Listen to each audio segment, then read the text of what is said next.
All right. This is just a quick response to the press conference held by the acting commissioner of police of the Guyana Police Force, of course, Mr. Clifton Hicken, and Mr. Blanham, the crime chief, we have with us. And like I've said, this is just a quick response to the hastily put together press conference. We have with us Mr. Nigel Hughes, the attorney representing Mr. Bascom, the detective sergeant in this whole situation, who has made his allegations about members of the Guyana Police Force stymieing the investigation of Mr. Fagundes, also known as Paper Shorts. Um, we'll just give you guys a quick minute while you share the link, and we appreciate that.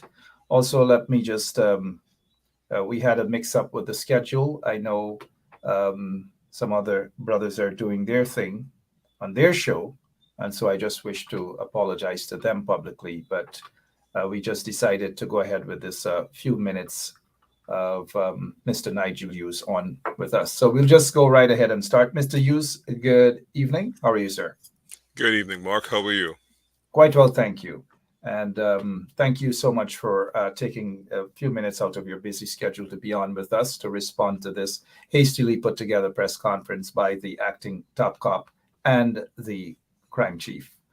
Before we get into that, we have word, and I just thought I ask you this question while our listeners share the link and so forth. How does it look for a senior, or when a senior police officer leaves the country and file for asylum, basically painted a picture that is not so nice about the leadership of the Guyana Police Force? Um, Mark, I would love to respond to that immediately, but I don't have the facts. I don't know what he has said that has caused him to leave Guyana and ask for asylum. So I'd rather not comment unless I have more information. I did see the post, I think, on your page earlier today. But in the absence of hearing what it is that caused him to seek asylum, I would rather reserve comment. I apologize for that, but I really don't have enough information on it. That's okay. You know I don't like grilling you at all, but I was going to ask, outside of the fact, how does that for optic? And I know you like to use that optic. The Well, optics. Yeah.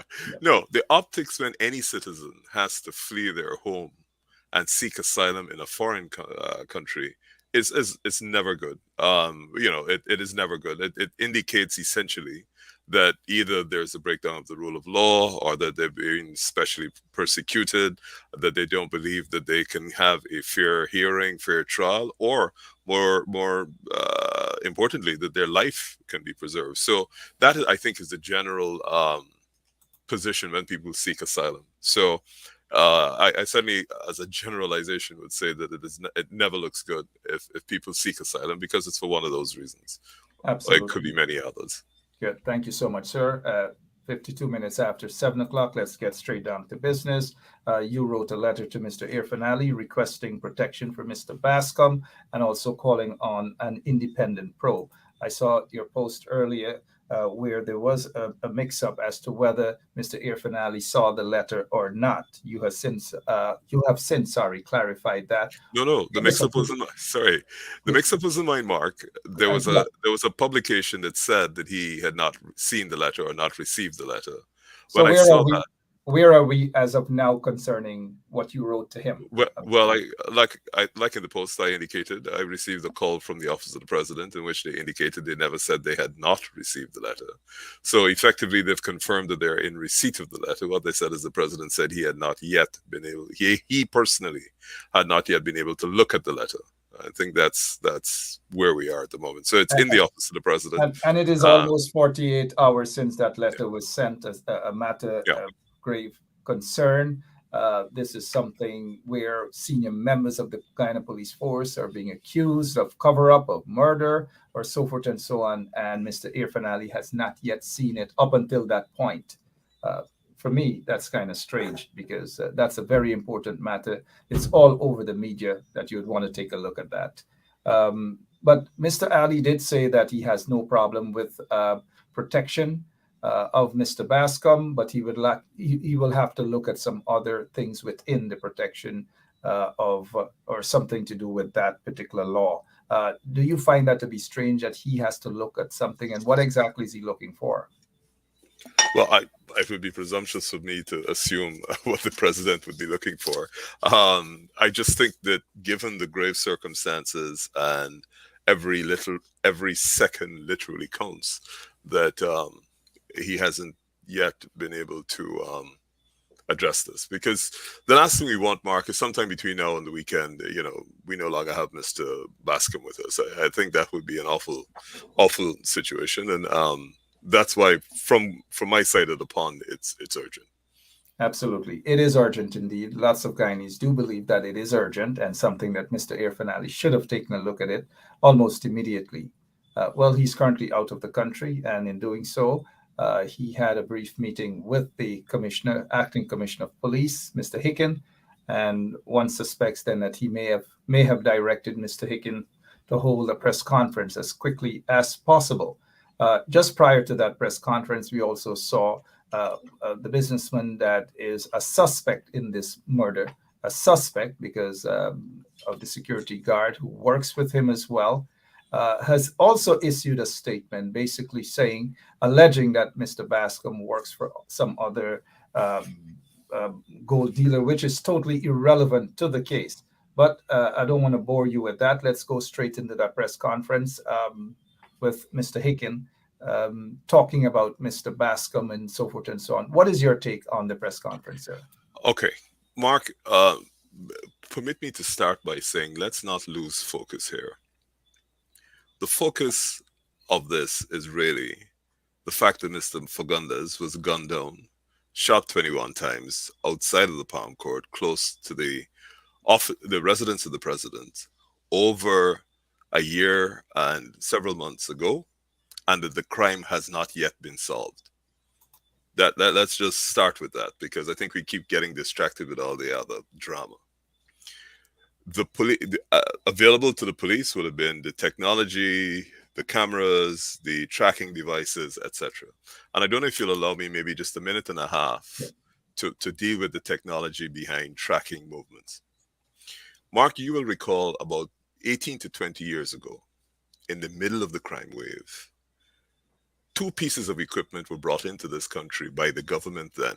I believe the minister whose signature was seen on it was Mr. Ramsamy. And those pieces of equipment had the ability 18 to 20 years ago to triangulate and find out exactly where somebody was in real time. So 2002, somewhere between 2002 and 2004. That equipment was in Guyana, and it was brought in by the government. Subsequent discoveries disclose that. If you think of the technological developments that would have taken place in 20 years, why would the Guyana Police Force even seek to attempt to persuade the public that they are not in possession of equipment that can track after the fact where somebody was? And just allow me to explain the technology. The triangulation that operated back in 2002 was this. They will take positions. If you have a cell phone and it's active and it's on, there are various towers that are close to that phone. And you can actually take readings from each of those towers. They get coordinated, and you can pinpoint where the person is in real time. That's back in 2002. Come to where we are today. When you make a phone call, a cell call, a mobile call, what happens? If you're in Parfait Harmony, that call goes from your phone straight to the tower. So if you're a Digicel tower, it goes to the Digicel tower in Parfait Harmony or whatever is close. That message then moves from that tower to the next closest tower, and it goes on until it gets to the tower where you are or the person you're calling is, and it comes down. So you can actually track the number, specific identifiable number, moving from tower to tower to tower, and then to the other person. That is rudimentary, basic technology. Nothing special about that. You can do it in your cell phone, and it seems as if the crime chief is unaware that laptops are even more powerful and more capable than cell phones. For some reason, I heard him trying to make the distinction this afternoon that you can do it in your cell phone and not your laptop. Laptops have the capacity to to operate in far more powerful realms than cell phones. So we come to the incident itself. Somebody gets shot outside of Palm Court, and a call is made from that position in Palm Court to somewhere else. It goes to the tower that is closest to where the caller makes it, and it travels, and you can clock the time it passes through each tower to the time it goes to somebody else. So that's basic technology. You have also the number of the persons who are suspects, so you can tell not only the time when they made the call, because any basic person can do that. You can pick up your call with your phone. I can check and see when you WhatsApp called me because the time is at the top. So that's not any special technology. And you can pick that up after the fact. Now, in this case, what is most puzzling is this incident took place outside of Palm Court. There was no roadblock set up anywhere between Palm Court and Georgetown and where the vehicle was eventually found in Swan. Two, you have suspects, you have the numbers of the phones they use. You can then track, without very complicated equipment, when they would have used those phones, i.e., either to call or to receive calls from persons who were suspects. So you can actually track if you've got a suspect and he has a phone that you know that he actually had at that particular time, when he either received or made a call. Now, I understand that when the persons who took this car to Swan arrived at Swan, they made calls to various persons. And those cell towers would track exactly to whom they made the calls and the time they made the calls. The other thing is, if you have your cell phone, as you pass through the cell towers along the East Bank, you can actually track not only the rate at which the person is going, because you just take the time divided by the distance divided by the time, you can actually track the rate at which the call was moving, the person was moving. So we come to aspects of the press conference today. The crime chief said that he received information from Mr. Roger Khan that the suspect, who was the trigger man, was what's his name? Mark Richmond. No, not Richmond. The person who they said Roger Khan said to them was the shooter. It'll come back to me just now. I got a bit of a blank moment there. And they then proceeded to arrest this person. Now, help me, Mark. He goes on to say that they called the prison director. Yeah, this guy. Director, Rondell Backus. Right, Rondell Backus. They called the prison director, and the prison director says there is chatter in the prison that the shooter looked like Rondell Backus. Now, help me here. All the people in the prison are locked up in cells, and they don't leave the prison. So they clearly are not eyewitnesses. They clearly would only be able to see that information like any other member of the public, which is seeing it on television when it's released. And for the police to say that they would rely on chatter in the prison as a basis for identifying someone, perhaps the most egregious omission this afternoon is that they did not show you the image of Mr. Richmond, because Mr. Richmond's build apparently is similar to that of Mr. Rondell Backus. So you have two suspects. Now, I would have thought that equally important to the police is that you don't rely on what people say, but you rely on the technology available to you. That car that was used to bring the shooters to the scene had to come from somewhere. Georgetown has a series of cameras at several intersections which allow you to track the movement of the car literally from where it started and to how it got to Palm Court. I understand the car, from the intelligence that I have received, went to pick up two people in Sophia, and then it came down, what's that, North Road, I believe, and went towards Sophia. So that would be important for the investigators. They would have clearly, if they were conducting a thorough investigation, they'd be able to pick up where the car came from, when the car stopped, where it moved, and all the cameras would be able to pick up how it left the city. Now, I don't know how it would have escaped the police, especially when there was an incident of this magnitude out close to the president, not to have set up roadblocks, but they certainly would have been able to track the movements of that car afterwards, all the way to when it ended up in Swan, where it was burnt. Rondell Bacchus clearly was arrested. He was kept in custody for 72 hours, and then he was released. The act of releasing Mr. Bacchus is a decision made by the Guyana Police Force. Clearly, at that time, they felt they did not have evidence to implicate him. It could be that they didn't think they had enough evidence to implicate him, or it could be they had made a mistake and it was somebody who looked like him. No other person, as far as I'm aware, who fitted the description of the images that were caught on the cameras was arrested. So they have all of this information in their custody.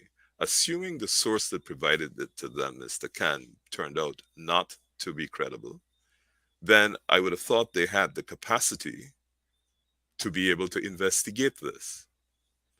But here is what bothers me. They say that they are awaiting assistance from external law enforcement agencies or persons who are helping them.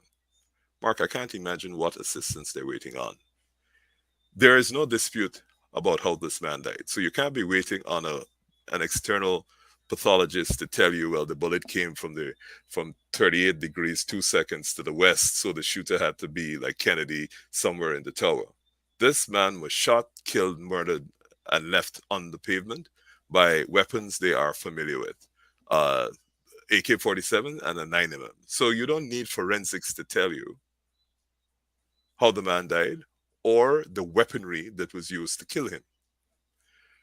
You certainly don't need forensics to help you with the cameras that you would have had and examined on the way to Palm Court and the way from Palm Court all the way up to Swan. Can't see you asking for international help for that.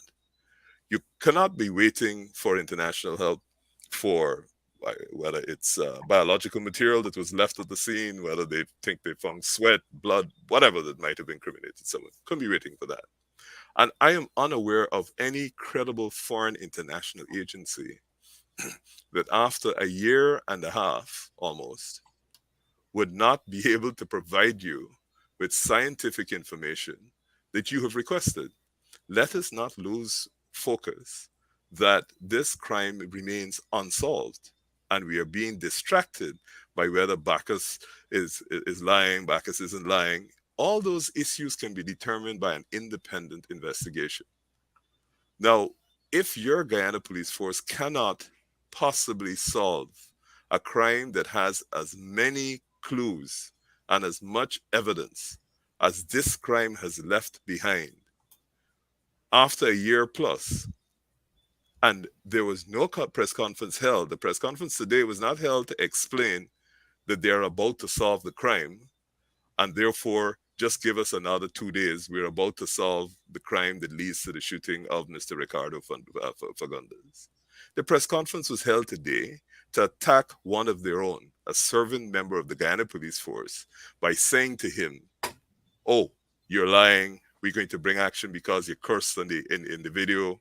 Stuff that is really irrelevant. And if you bring all the top level resources of the Guyana Police Force, the acting commissioner, the crime chief, the head of major crimes, to a press conference to attack a police officer whom you have not yet interviewed in relation to what he has said, it means that your focus is clearly not on solving the real crime. It is clearly not on solving the allegations that this police officer has made. It is merely to attack the police officer. That is a particularly disturbing state of affairs. And if you pick each and every one of them, the police saying, "Oh, we don't have the technology. I would like Mr. Bascom to come and show me where we have the technology." Seriously? I mean, kids, I am sure right now, any kid that's worth his salt that has one of these instruments can tell you how basic and easy it is to get an app legitimately on your phone to be able to tell you where somebody's calling. And for them to say that they don't have the capacity in 2022, you hear me saying? We don't, as a Guyana Police Force, we don't have the capacity to be able to pick up where a murderer may move between one and two locations, then we're in a really crazy state. It means that the guy, I mean, if it means that the Ghana police force has no tools that can conduct the most basic of rudimentary, most basic and rudimentary investigations in a contemporary world. Because, of course, one of the principal means by which people conduct most of their business and criminals use is a cell phone. I don't accept that in 2002, the Ghana police force, the government had imported equipment that could triangulate your specific position.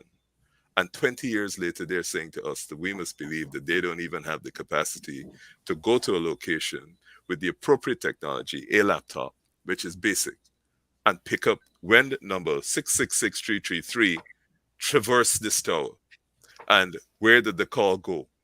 And you can't do that after the fact? Come on. They really must be taking us for a ride. And Well, then they think that they're taking us for a while. Sorry, the Mr. worst, But sorry, they think that they're taking us for a ride. But continue, sir. sorry. The last point I wanted to make, and then we can come back to the specifics, is That's that okay. if you listen to the reasoning and the manner in which they reason to come to conclusion, you know, uh, frightens me, because if that's the level of investigative capacity that they're bringing to solve crimes, oh, Ronald Baker said this. I know this is what somebody else said. They're relying on a Kaicho News report as a basis for refuting somebody, a media report. I don't mean Kaicho in particular, but a media report. I cannot believe in this day and age that is the level of investigative work that's being done. And this is not some constable who is holding a press conference.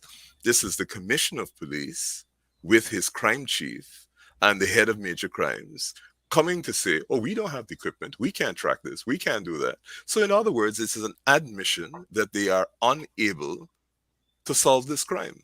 And if that is the position, we don't have the equipment to solve this crime, then I think the easiest decision for the president would be to appoint foreign capable investigators to come and do the investigation, because you have failed after a year plus and you have conceded today that you don't have the equipment. Now, if you don't have the equipment and you are waiting for information, I would like them to identify what information they could possibly be waiting for after a year that they have not got. And who, which agency they're waiting for this information from? And what Precisely. information do they need in such a, like you have said earlier, Mr. Hughes, a clear-cut murder case? What information? It couldn't be the FBI. It couldn't be Scotland Yard. But who and where? Maybe it's one of the labs in the Ukraine that is under attack. So, possible. Yeah, well, Mr. Todd, the Foreign Affairs Minister, had a Zoom conversation with the Foreign Minister of Ukraine. Maybe they should have asked them then. But let us continue, though. This is a sad, sad situation. What about the file, the fact that they are now having this press conference and the file is supposedly at the DPP? Explain that to us, please. Sorry, did they identify which file? Is it the DPP? Is it the file for Mr. They Bascom, gave, or the what they, file? sorry. Yeah, go ahead. What they did, they gave the impression, and I'm sorry, they gave the impression to the public that they did this comprehensive investigation that included Mr. Bascom. But what they didn't say to the public that Mr. Bascom was never part of any sort of report that he supposedly gave to OPR, which is the Operation for Professional Responsibility. Correct me if I'm wrong. Mr. Bascom never spoke to anybody there. You're the lawyer. Okay, so there are two timelines. One is back in February when he made the report about being threatened. The OPR picked that up and he gave a statement to the OPR on the 7th of February.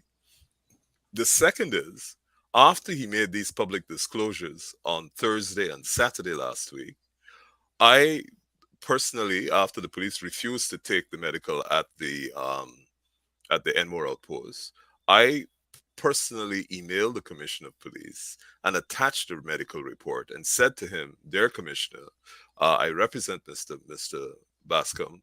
They went to submit his medical report. It was refused, and I'm attaching it here because his life is in danger, and I just want to provide you with the medical report he's got that gives him 5 days sick leave, which expires tonight." And I'm going to talk, if you allow me, I'd mention that. After that was done, I sent a WhatsApp message to the head of the person, one of the lead investigators in the OPR, and I told him and attached the medical report and said, look, again, it was sent, they refused it. I haven't got a response from the Commissioner of Police, and no police officer has contacted either Mr. Bascom or myself or a member of my team to say we would like to interview Mr. Bascom in relation to the statements that he has made, both in the audio-visual recording on Thursday and the audio-visual recording on Saturday. Not a single person. But they go out and issue a press release last night that says that Mr. Bascom has refused to present himself. How can he refuse to present himself when you have never asked him to come and provide justification and answers to the questions, to the issues that he disclosed, and any questions that you may have? Absolutely impossible. But you issue this press release that goes on to say that he has breached the police code of conduct. Well, it's unfortunate that the police have not read the provisions of the Protected Disclosures Act, because in that act, it says where a person has made a disclosure, you are not allowed to take disciplinary action against him. So the police, in their press release where they say they're going to take disciplinary action because he breached the code of conduct, clearly did not look at the act that says that where you make this disclosure, and the act goes on to say that if you've made the disclosure, nobody is allowed to take disciplinary action. Now, a lot of people are saying the Public Disclosure Commission has not been established. But the section, under which the disclosure was made says that in matters of national security, you don't disclose to the commission, you disclose to the president. And that is exactly what we did. We wrote to the president and said, dear Mr. President, this is a matter of national security. The disclosures were made. We are asking for witness protection, and we're asking you to set up a commission of inquiry pursuant to the provisions of that act. We haven't heard from the president. He's confirmed that his office has received the letter, and he's considering it.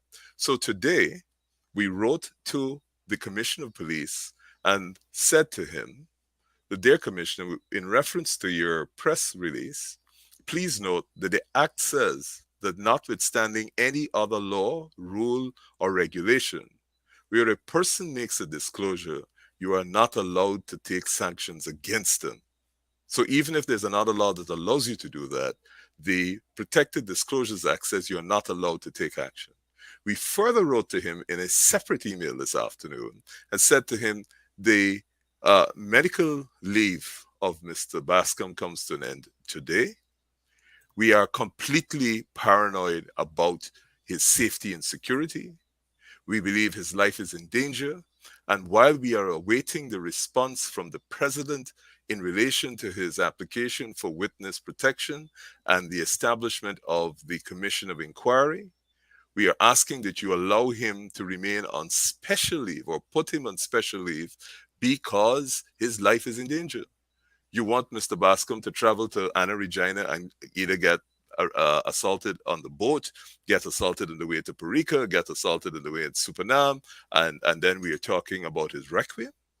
Or do we want to ensure that in the interest of fairness, justice, and the investigation, the fair investigation of criminal activity, that we have him alive so that he can give his information? If Mr. Bascom turns out, after the Commission of Inquiry, to have misled us, then there are appropriate sanctions you can take. But you can't start off by saying, like the Commissioner of Police, that he is not credible. We have found he's not credible, and you haven't even given your own. This is a serving sergeant of the Guyana Police Force. This is not somebody who is off the street that you think may have a criminal past. This is a man in whom you entrusted the responsibility to investigate Fagundes, the murder of Fagundes. And he has made allegations. You don't even want to afford him an opportunity to be heard. And that is very dangerous, that at this point in time we are not seeing the proper steps being taken, as Mr. Hughes outlined, no investigation, no effort to talk to or to have an independent investigation to find out exactly what transpired. And we see exactly where the Commissioner of Police, where the police force, where they're heading with this here is to basically paint Mr. Bascom to be the liar, to be the culprit, to be the one who is spreading propaganda. But we are smarter than that. Mr. Hughes, how is your client feeling at this point in time? Because you have said earlier, let us hope and pray that he is still alive by this weekend. How is he feeling, though? Naturally, Mark, he is exceedingly concerned about his safety and that of his family. And that is a natural. I think anybody in that position would be concerned. As you know, Mr. Bascom doesn't have the resources to be able to have any big fancy security on him, and so he naturally is concerned. Now, the other thing that I heard the crime chief speak about this afternoon is somehow some other some other gold dealer investor, and I think you treated with it properly, has made some allegation that he works with them.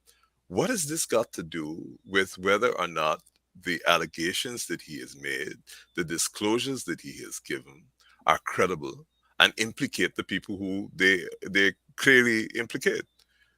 You know, it's almost as if you're saying, look, if an old thief sees a murder and says, look, I was there, I saw this murder, you must disregard what he or she says because they're an old thief. We can't be at that stage as a country. We seriously cannot be at that stage. What we have to do is examine what the old thief says to see whether he was there and if what he says occurred was accurate. That to me is what we really should be about. Because if we start to begin to say that we will only accept persons who are perfect, then we will never have any witnesses in this country. You got to be, I can't even say a priest. You'd have to be, you know, St. Peter or somebody before your evidence becomes credible. That's just what it is, 820. Mr. Nigel Hughes walking us through the process. So now that the files are with, whatever files that is, have you found out what file they're talking about that's at the DPP chambers? And how do you explain the functions of the advisor for the police force? Because they do have a lawyer there to advise them. What's happening with that person? Right. I don't know the policy decisions and the criteria which guide the police in determining which files they say send to the Director of Public Prosecutions and which files they send to their own legal advisor. I'm not privy to that. Certainly from the cases that I have dealt with, it's difficult to discern any sort of policy on the basis of the type of crimes or the nature of the victims. They choose. Maybe in this case, they want to present to the world and say, oh, the DPP has said disciplinary action against Mr. Bascom, but we've carbon copied the letter to the Commissioner of Police, to the DPP, which invites her to look to the section that says, where a person has made a disclosure, you cannot take disciplinary action against them. Absolutely cannot. In case we have missed anything on this press conference, quite unusual, not surprising though. Nothing good came out of it other than propaganda, other than the fact that the hierarchy of the Guyana police force seemed to be going in the direction of shutting down any independent investigations at all into the murder of Mr. Fagundes, and neither to pull any of the suspects in for questioning. Mr. Hughes, in case I haven't asked you anything pertaining to the press conference or anything in general, in your closing remarks, please, sir. I would only ask you, Mark, and your listeners to pray that Mr. Bascom continues to remain safe and that he is available at the times when it is important for the solving of both the murder of Mr. Fagundes and also the allegations that he has made public. All right. Thank you so much, as oftentimes, for your time and for your explanation to the general public. Thank you again, Mr. Hughes. Thank you. And you have a good evening, sir. Thank you, sir. You too. All right, Mr. Nigel Hughes, for you guys there. Just a quick recap, because I know some of you want to go into another theater. It's okay. It happens. I infringe on some folks' time, and I really shouldn't do that, but this is an urgent matter. So I just want to apologize to those folks whose time that I've infringed on. They do that to me oftentimes anyways, but I'm a different kettle of fish. So this guy here now, murder suspect, Mark Richmond, this is what the police force should have been doing. They should have already arrested him for questioning, mind you, questioning. He is a suspect. He is one of the security guys at Mohammed's Enterprise. Mohammed's Enterprise has issued a statement basically saying that in that statement, they're saying something totally different, something that is none of our business. We are not about in the business of no personal war between Azardine Mohammed and some other gold dealer. That's none of our business. We are not concerned about who Mohammed or Azardine, whether he gave Chagun or the guy that was murdered, Fagundes, that he helped Fagundes out with money. He helped for that is irrelevant. Nobody wants to hear that. What is of importance is the murder case that has not been solved. You know what I mean? And, not because somebody gives you something mean that it wouldn't hurt you, right? Sometimes I wonder the intellectual level of some individuals. So because you give somebody something, it means that you would never hurt them. And this is not to say that this guy who is one of the suspects in the murder has done that. I'm not saying that, but I'm saying that sometimes you care for someone. Sometimes you give someone the world. We see it every single day almost. And then they either turn against you or that person got killed. We see it every day. So Mohammed, be smart. Be smart. I wouldn't say smarter. Be smart. Stop issuing those silly remarks. We are not concerned about personal battle between you and some other so-called businessman or whatever. We are not concerned about your private battle and private war. Let us stick to what the issue is. And that is solving the murder of this guy, Fagundes, who was slaughtered in front of the Palm Court. That is the issue. And to Hicken and those other guys, the other issue is we want to know whether you guys send this guy on leave or whether there should be a call for all of these senior ranks who are implicated in wrongdoings, that their visas, all of their visas should be revoked. Maybe we should put up a call for that. Mr. Bladham did say that the International Law Enforcement Agency, if we get him correctly, Mr. Hughes has pointed that out as well. I don't know, again, what outside law enforcement agencies have to do with the murder, a clear-cut case, the murder of Fagundes, that the police force, members of the Guyana police force, are refusing to solve. It looks to me like they are doing the biddings of certain individuals. It seems as though they're standing up by every means necessary, wanting to protect Mohammed's Enterprise, wanting to protect Azardine for whatever reason. And I say protect because they are supposed to be questioning these guys. They are suspects, mind you, suspects, that's all. I'm not saying they're guilty of anything. They are suspects. And I want to hear that the police force have pulled them in for questioning. What are they afraid of? Are they so afraid of Mohammed that they can't pull him in for questioning? Are they so afraid of him that they can't pull his security guy in for questioning? Sad state of affair in Guyana. Really, really sad state of affairs. Hopefully I'll see you guys at 9 o'clock. Hopefully. God bless you. But continue to pray for Guyana. I gotta go. Bye-bye. And thanks again to Nigel Hughes. Thanks to all of you. Bye-bye.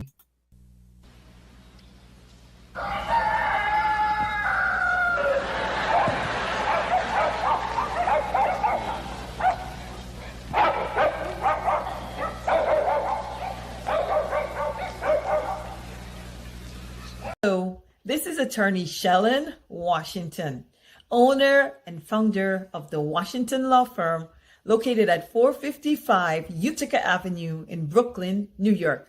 We're specialized in medical malpractice, personal injuries, matrimonial law, and landlord and tenant.